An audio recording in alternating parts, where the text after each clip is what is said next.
Yo, what's up? We out here yet again. It's Buff Missionary out here in these streets. Like, subscribe, and share. Today, I'm going to be talking about the gymnastics team and the mission of gymnastics team and how it's really inspiring. So yesterday, we had one of our performances, first performance of the year actually, at a place called Blossomland Learning Center. And, you know, first semester being up here at Andrews, we've had opportunity of hosting Acrofest already, which is huge. I found out that Acrofest is the biggest gathering of gymnastics, Adventist or otherwise, in the entire United States. And we got to host that event in November of last year. So really awesome thing. More than 1,000 people showed up for that. We got to perform at the Indiana Pacers halftime show. We were the show. So we got to perform for that. Really awesome experience being out there, seeing the players, and so on and so forth with that. But there are different opportunities and different performances that we get to participate in that are different. They're different because Acrofest sometimes seems like a show and it's fun. You have the camaraderie of all the other gymnasts there cheering you on, and it's cool. And you know, we try to have with our worship talks a mission emphasis as well. Most of the people who show up there, being Christian or Adventist to some degree, are somewhat familiar with what we're talking about. Indiana Pacers, it's more just a show because we're there. We run out with the mats, we perform, we run off the mats. We don't really get to say too much about who we are, where we're from. There's a little intro that's given, but it doesn't really go into the detail of the mission aspect of gymnastics. So, you know, there's a little bit there. But performances like this one at Blossomland are the times where we really get to see the mission of the team shine through. And the reason is because of the kind of facility that Blossomland Learning Center is. I actually looked on their website.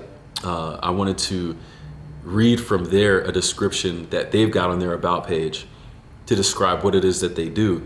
And from there, I'll talk about why I think this is so valuable and impactful. So Blossomland Learning Center provides positive learning environments and experiences that advance the well-being, academic success, and lifelong achievement of our students. And as an academic facility, that's what you'd expect. But here's the thing.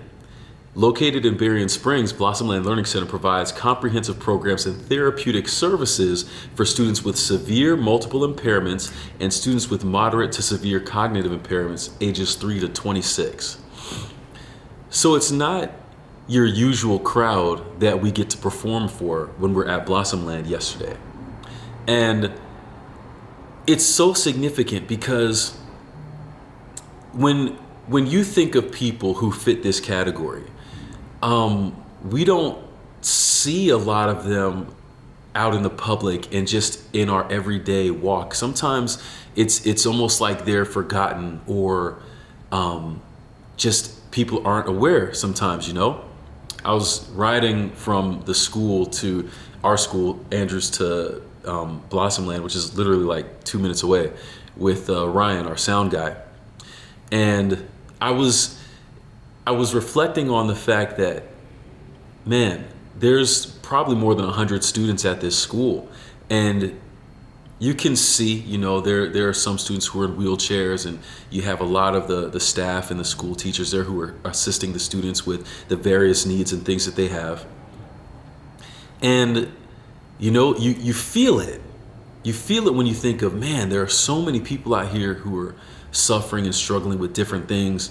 And it really puts perspective into my life and the things that I consider to be difficult or challenging, to the point where it's like, yeah, without that context, I think that it's the worst thing ever. And I've talked about some of these things on this channel in prior videos. But when I look at some other people who are going through things, I'm like, man, I feel like in a lot of respects, they're stronger than me because I don't know if I can handle it. And so you have the aspect of seeing this incredible gathering of people who are going through a shared struggle in that same space.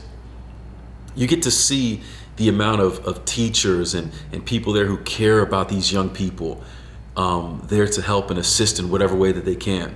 And then you have the gymnastics team that says, this is a place that we want to perform, because even though we can't directly talk about God and the things that we do, it's a mission opportunity where we can connect with these people who are close to us, who may not get exposed to this kind of thing before. And the reason I said about Acrofest and the Pacers halftime before this is because not only do we view this crowd, the students at Blossomland, in a high regard, we view them on the same level as those who we perform for at, hold on, those that we perform for at Acrofest and at the Pacers. Just a second, give me a second here. Hello? You're on my video right now, just so you know. I'm in the middle of recording a video. Oh, I was just supposed to tell you my embarrassing story. Oh, well, you can tell me your embarrassing story on the video, or I can call you back in just a couple minutes. Maybe that one, but I'm not sure. The girls might be over, so that depends. All right. Well, you can watch me record the rest of this video, and then if it's within a couple minutes, then you can tell me and I'll cut the video so your embarrassing story doesn't have to get shown to everybody on YouTube. How's that sound? Okay, sounds good. All right. So we view the crowd at Blossomland in the same light and with the same respect that we view the crowd at a Pacers halftime show or all these other athletes at an Acrofest. And with the mission aspect, there's even a deeper connection there, because you think of how all throughout the scriptures, the point of the covenant was to reach out to the other. The person who isn't blessed in the same way that you are, you're supposed to take the things that are shared with you and share with them. So being in that place and looking across the crowd there, all I could do was smile, because it's like we're living out the mission and we're living out the gospel right now for this group of young people who may not have it shared to them in a way as unique as this, or maybe not have the opportunity even at all. So really cool to be able to get out there and to share with that. And even in our coaches circle, the gymnastics circle that we have after every performance, kind of recapping and giving shout outs. We had a couple of our coaches point out that, hey, this is the show that we appreciate and enjoy the most out of everything that we do this year, because you feel the difference. You feel the difference. And how in a lot of places you might go, shoot, man, if you ask any of the gymnasts, a lot of times when we perform on campus, like, it's fun, but it seems like we're taken for granted. People out here looking at us like they never, it's funny. I'm not gonna rag on them like that. But you see the appreciation and the excitement in the faces of these young kids who are going through so much, and it means more. It means more. We really get to share the gospel with them in a way that they don't get to see commonly. One of the coolest parts is by the time we got through the different routines and most of our main action-packed stuff, we always like to finish a show with a routine we call Tribute to God.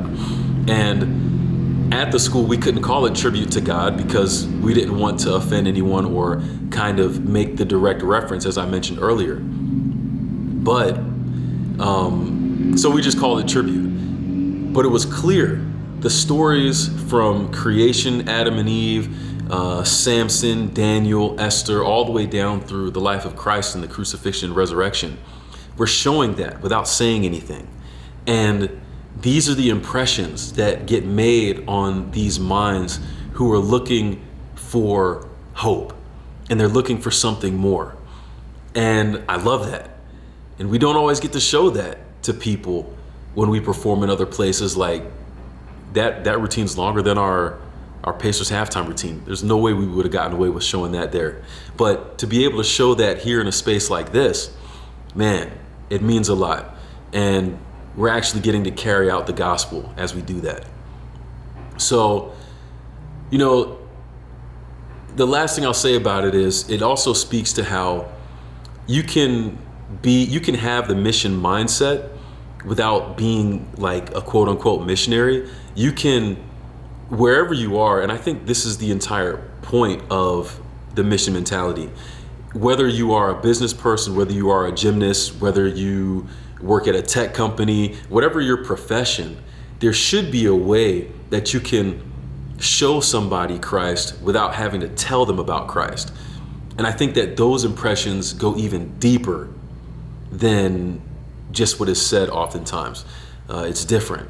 You get to paint a picture for somebody and they can look to you as that reference point. So don't take it for granted, don't take it lightly, but embrace that challenge and embrace that opportunity to show God and to show Jesus to somebody in a special way. So great show, we loved it, and we do have another one coming up tonight, so we'll see how that goes. We all getting rested up and ready for that. But until next time, you know how we roll, you know how we do. Like, subscribe, and share, and I'll catch you on the next one, all right? Peace.